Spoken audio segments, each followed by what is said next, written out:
Արա, բարի երեկո, դու ինձ լսում ես։ Բարի երեկո։ Բավականին նուրբ թեմա պիտի քննարկենք, ընդ որում նաև առնչություն չունեցող քաղաքագիտության հետ, թերևս, բայց այդուամենայնիվ փորձենք հասկանալ ինչպիսի քաղաքական տեխնոլոգիաներ են կիրառվում եւ արդյոք այստեղ կա նաև քաղաքագիտության որոշակի նյութ կամ բաղադրիչ։ Եթե փորձեմ շատ կարճ ձևակերպել, ինչու է Փաշինյանը նոր հակառակորդ գտել։ Եթե անկեղծ խոսենք,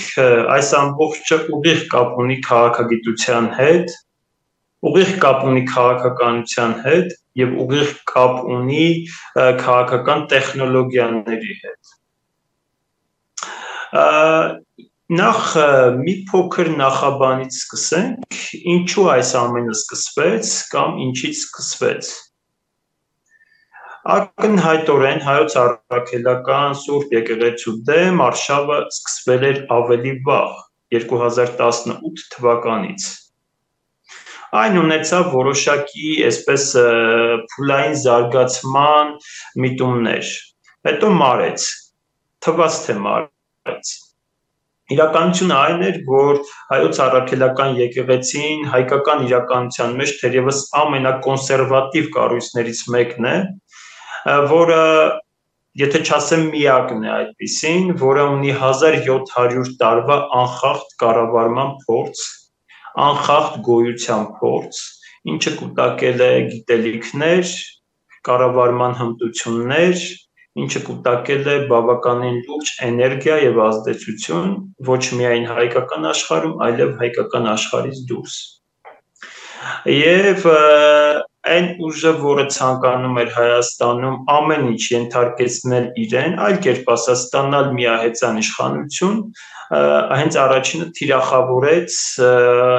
հայոց առաքելական Սուրբ եկեղեցուն։ Ես մի անգամից ուզում եմ ասել, որ այստեղ անձերի խնդիր բացարձակապես չկա։ Այս իշխանությունը որևէ անձի հետ իմ խորին համոզմամբ խնդիր չունի։ Իշխանության խնդիրը համակարգն է։ Եկեղեցին որպես համակարգ, եկեղեցին որպես հայկական իրականության մեջ կառույց, եկեղեցին որպես կազմակերպիչ ազգային ուժ, թերևս մեր իրականության մեջ սա եզակի եւ բացառիկ երևույթ է։ Եվ հարձակումը հենց եկեղեցու դեմ, հատկապես հիմա, երբ հորիզոնում բավականին լուրջ այսպես իրադարձություններ պետք է կատարվեն։ Ընդ որում այդ իրադարձությունները եւ ներքին են եւ արտաքին։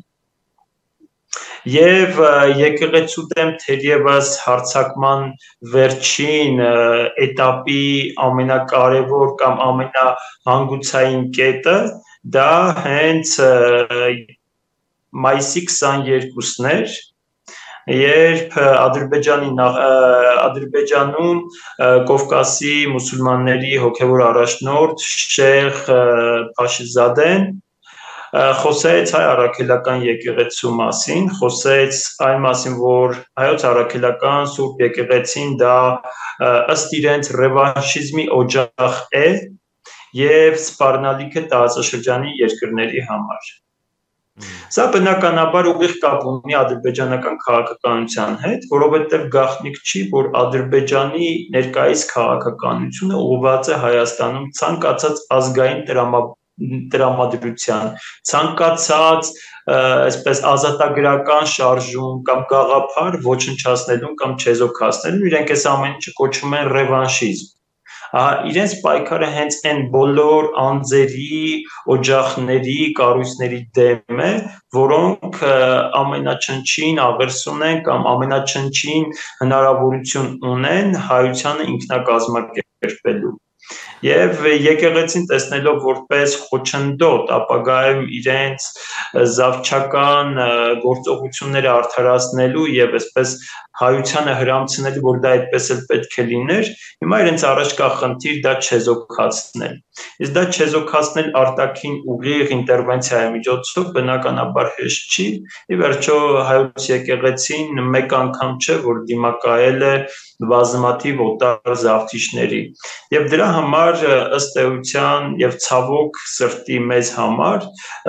այդ գործին լծվել է Հայաստանի իշխանությունը հավանաբար հույս ունենալով, որ դրանից հետո Ադրբեջանը կհամաձայնվի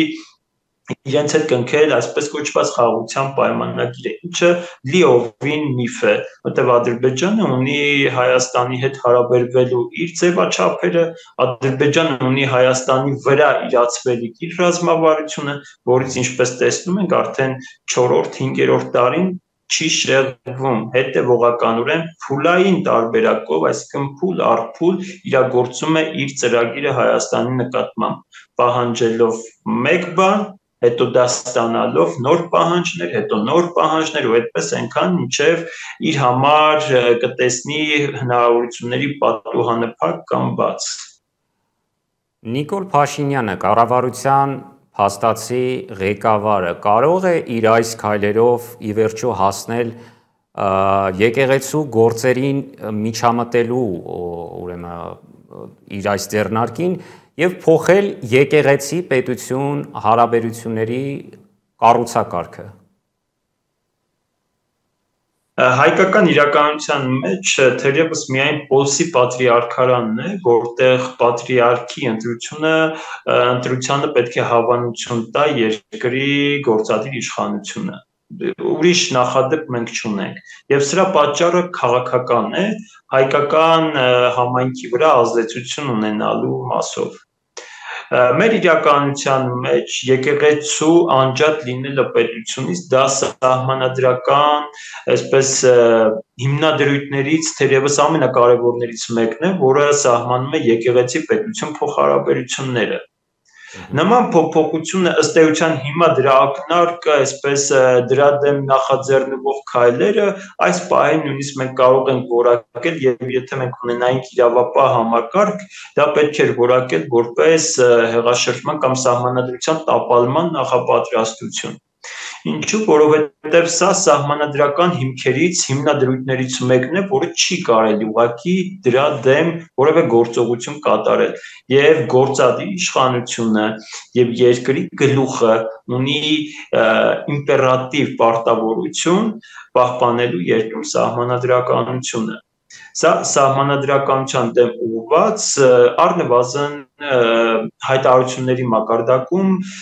սահմանադրության դեմ ուղղված քայլ է։ Բնականաբար ես կարծում եմ, եթե մենք ունենայինք կայացած իրավապահ համակարգ, ապա պետք է լիներ արձագանք, ընդ որում անխուսափելիորեն պետք է լիներ, որտեղ սա խախտում է սահմանադրականության հիմքը, պետությունը փորձում է միջամտել եկեղեցու ներքին կյանքին։ Սա ուղղակի հատկապես մեր իրականության մեջ չլսված բան է։ Արա եւ կան բնականաբար տեսակետ, որ եկեղեցին չպիտի խառնվի քաղաքականությանը եւ այո, եթե եկեղեցու որևէ առանձին անդամ, իսկ եկեղեցու անդամին ըստ էության մենք բոլորս ոչ միայն հոգեվորականները, մասնակցում է քաղաքականությանը կամ քաղաքական կարծիք է հայտնում, սա բոլորովին չի նշանակում, որ նա եկեղեցին է մասնակցում քաղաքականությանը, եւ սա փորձելով համադրել եւ իբրև թե համարժեք պատասխան համարել նաեւ պետության կողմից եկեղեցու գործերին միջամտելը, սա բացարձակապես իրար հետ աղերս չունեցող երևույթներ են եւ սա ընդհանրապես մանիպուլյացիա իրականության մեջ յուրաքանչյուր Հայաստանի Հանրապետության քաղաքացի առանձին վերցրած որպես քաղաքացի իրավունք ունի ունենալ քաղաքական դիրքորոշում։ Դա բացարձակապես չի կարող մեկնաբանվել, որ եկեղեցին է հայտնում քաղաքական դիրքորոշում։ Իսկ հակառակ պարագայում հենց պետությունը եւ պետության գլուխն է, որպես վարչապետ է դիրքորոշում հայտնում եկեղեցու նկատմամբ, եւ սա այլ կերպ չի կարելի բնորոշել, քան ոտնձգություն եկեղեցու ներքին կյանքին պետական իշխանության կողմից։ Եվ վերջին հարցը կխնդրեմ հնարավորինս հակիրճ, այս արեստացին հակամարտությունը հաղթանակի դեպքում, պետության հաղթանակի դեպքում, տվյալ դեպքում Փաշինյանի հաղթանակի դեպքում ինչ տեսք ու դրսևորում պիտի ունենա եւ եկեղեցու այսպես ճակերտներով կամ առանց ճակերտների, ինչպես կուզեք, պարտությունը եւ հաղթանակը ինչ տեսք ու դրսևորում պիտի ունենա։ Ես կարծում եմ այս հակադրությունը արդեն իսկ եկեղեցի պետություն հակադրությունը արդեն իսկ հայկական օրակարգ չի կարող լինել։ Սա թշնամական օրակարգ է, որի նպատակը տարանջատելն է եկեղեցուն եւ եկեղեցական առաջնորդությունը եւ ստեղծել ազգային պարակտվածության ավելի մեծ հատված։ Եթե խոսում ենք զուտ իշխանության մասին, ապա նախ եթե իշխանությանը հաջողվի այնուամենայնիվ իրագործել սահմանադրական կարգի տապալում, հատկապես այս իմաստով, ապա մենք կունենանք ստեղծված նախադեպ եւ դա ուղիղ կխարխլի հայոց առաքելական Սուրբ եկեղեցու հիմքերը, որովհետեւ կստեղծվի նախադեպ, երբ մի խումբ մարդիկ կարող են փոխել եկեղեցու հովվապետին։ Իսկ դա կնշանակի իր հերթին, որ յուրաքանչյուր խումբ մարդ կարող է համարել, որ ինքը կարող է ոտնձգել եւ պահանջել